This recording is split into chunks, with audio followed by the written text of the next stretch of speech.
I'm not sure what I'm going to title this video. Give me a second. I need to put my knee braces on. But I have a really long shift today. I'm here till 7 and it's 9 a.m. So basically, I posted a TikTok and it popped off. And I was not prepared for that. And you might be saying, Shelby, I've seen the TikTok. I follow you on TikTok. Because you should. And it's only got like I don't know if it's at 500K yet. That's not viral. For me, it is. Last video I had that popped off was in like 2021. And it was 33,000 views or something. And it was me reacting to a new TikTok audio that had Five Nights at Freddy's and Heather's. Was it Heather? Yeah, Heather's like mashup or something. So for me, yeah, that's pretty crazy. What was it about? It was about this book I thrifted called Don'ts for Wives. I will put a screenshot of the TikTok and I'll put the photos, because I didn't make a video. I just like sorry, I'm almost done. There we go. I basically just did a slideshow of the photos, and this really makes me like, I am grateful for the opportunity to pop off, but at the same time, I don't regret it and I don't wish it would stop, but I'm also like, oh my God. Okay, so basically, it's called Don'ts for Husbands. I found it at the thrift store for $2. Literally this big. It's like the size of my palm. I was like, I have to have this. I just love collecting weird little things, like odd things. And like people, like when I have my own place, people come over. I'd be like, oh my God, look at this. Or like, I love having weird things. Like I have a stolen salt shaker from Cheesecake Factory in my door.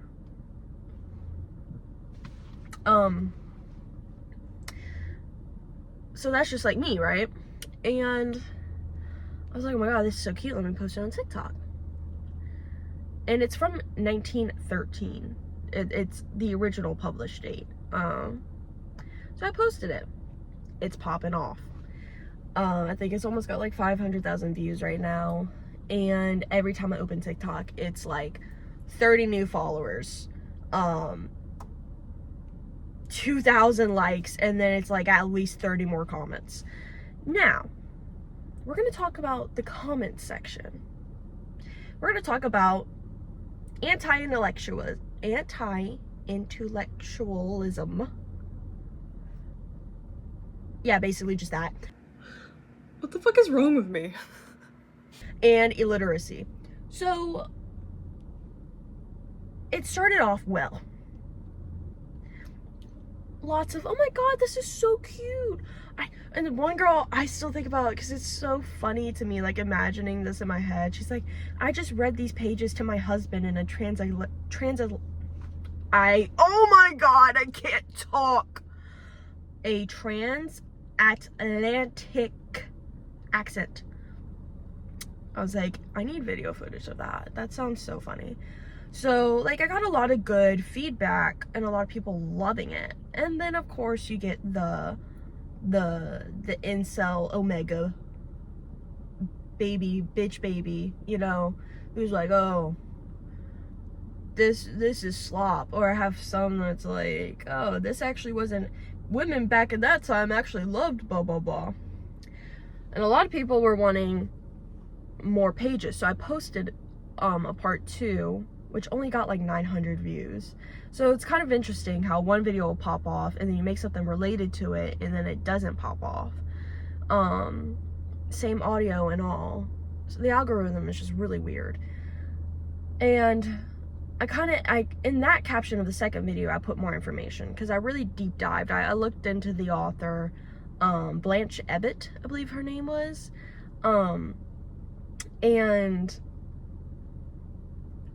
I wrote in the comments like, guys, this really was really progressive for that time. And even though it isn't marked as feminist literature, I do count this in my personal library as feminist literature because it is very progressive for that time. It was right, I believe it was published right after the women's suffrage march. I think it was May or March of 1913. And so I was like, guys, like, use some of your brain. I was trying to not be like super rude, but I was like, use a little bit of critical thinking and, you know, do your own research and come to your own conclusions. And so on the original video, I got a lot of feedback. Turns out this is like a trilogy. Like, there's don'ts for wives, don'ts for husbands, which I have. There's don'ts for marriage, a bunch of things. And I was scared about the don'ts for wives. I was like, is this gonna make me take back my opinion on her being a little feminist author? No, it's even, like, in my opinion, I haven't read it fully, it's even more feminist. It's like, oh, one of the lines was like, I don't know, it was really good. And I have it reposted on my TikTok that everybody can go look at, because one of the people that commented on my TikTok was like, let me post. And then her video's popping off as well, so it's like twins. And it's actually really interesting knowing that people know of my account, because people on her video were tagging me like, oh my god, you need to see this. And I just thought that was so cute.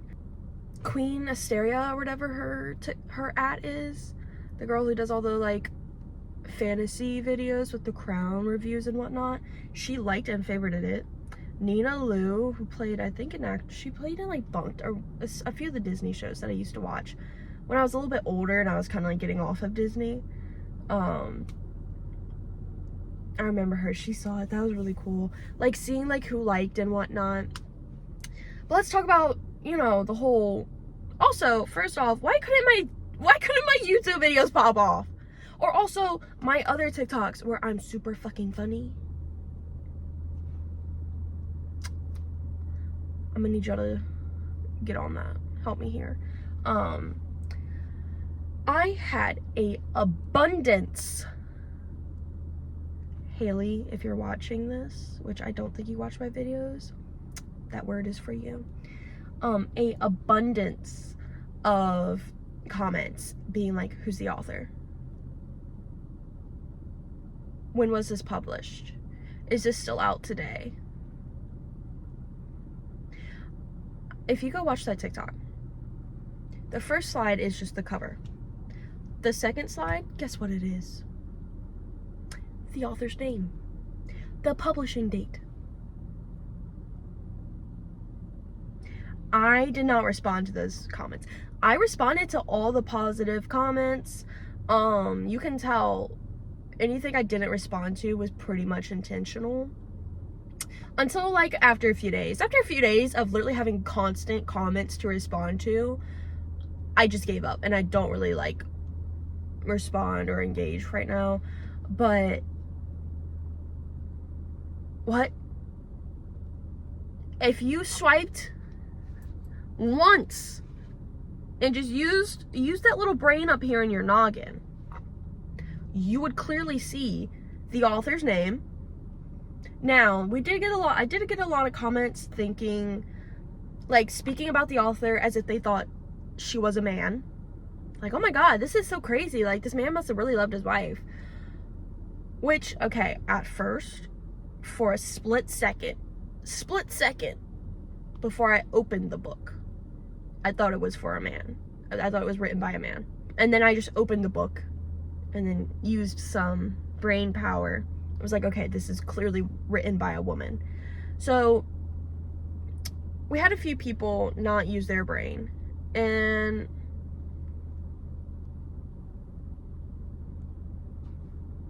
coworkers pulling up. I'm in my work parking lot, so this is a little odd.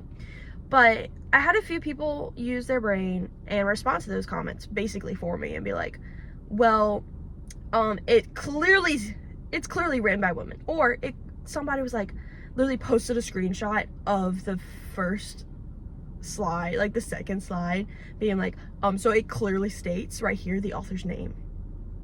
And I responded, I was like, thank you.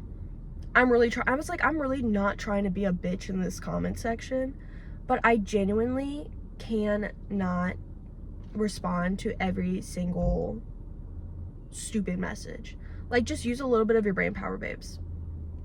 use a little bit of critical thinking. Like, just look at it and maybe watch the entire video through. I think that is a big issue. People will not watch the entire video. They will not look at everything through before commenting. So I think that's one of the biggest issues, is that people are not just thinking, or they're not fully digesting what they are looking at. They are looking at it just, and then nothing going on up there. It's in my opinion, due to the fact that, especially on TikTok, you go on TikTok to consume mindless media. That's literally the whole point of it. You don't, like, if you wanted to think about something a little bit harder, you would go to like Substack or fucking news articles, you go on TikTok and it's just a fun little app. But the moment you comment something publicly, it's kind of free reign.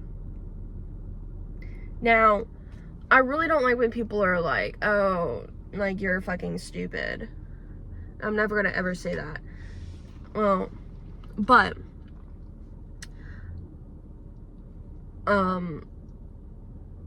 yeah, there was just so much of that I was actually like gagged. And then I did have this one just like fucking goon that was like, oh, the caption proves it all. I re-edited the caption to say that I am a queer feminist, and if there is any misogyny in the comment section, it's just gonna get deleted. Proves what, first off? Like, there's nothing like to prove. I think I commented something along the lines of like, proves what? That I can use my free will and delete your comment if I want. Something like that. It wasn't crazy, and then I left it there. And then everybody was like attacking his comment, being like, literally proves what? There's like, your comment does not even make sense. Like, some people were like, maybe be a little bit more articulate with it. Like, could you elaborate?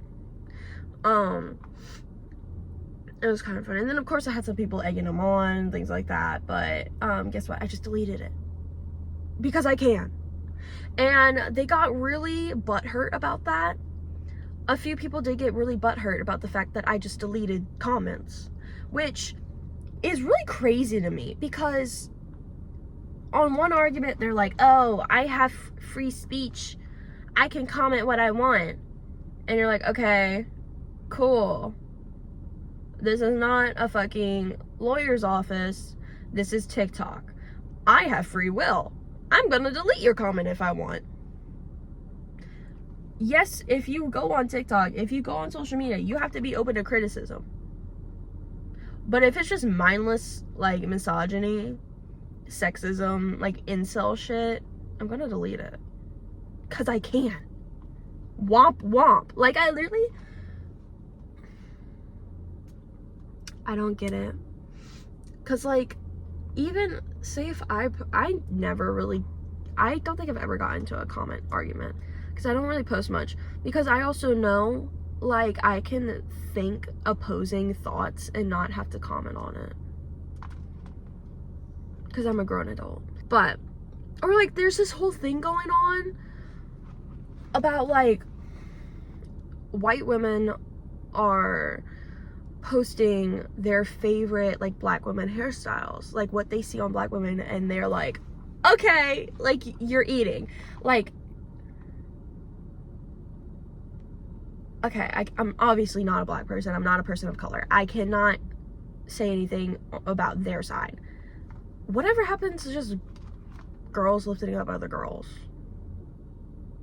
I genuinely have not come across a single version of this trend that has been seemed or come off performative, or just wanting attention, or just wanting to seem like a girl's girl, things like that, or mean-hearted. It's all been extremely genuine. genuinely just being like, I love these hairstyles. And then I've seen like black women be like, okay, I like these hairstyles on y'all. It's genuinely, to me, it seems like a very wholesome trend. I have genuinely, personally, not come across a single video from this trend that has been like ill-spirited. If there is some, send it to me, and then I'm just sure they're literally just attention-seeking little bitches, and that's literally just like a 1% of the 99% of these videos.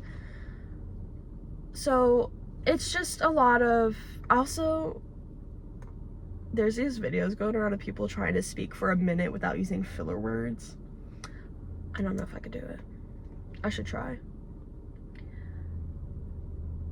I'm about to use a filler word. But yeah. So, kind of just, there's no really conclusion to this video. Kind of just wanted to speak on my own personal experience now that I'm famous. You know. I won't forget about y'all. So fucking stupid. But yeah, can we like make my YouTube pop off or something? So I can get like paid? You know, for being so fucking funny. Oh, what happened to the lighting? Okay, well, this is gonna be the end of the video. Use your brains, challenge yourself to finish something. It's like, stop being lazy. Stop doing things half-assed. Like, just challenge yourself to be a little bit more thoughtful. I think that's the issue. Nobody's trying to take an extra millisecond and use their brain and think. So, that's that. I'll have all my shit in the description. So, bye.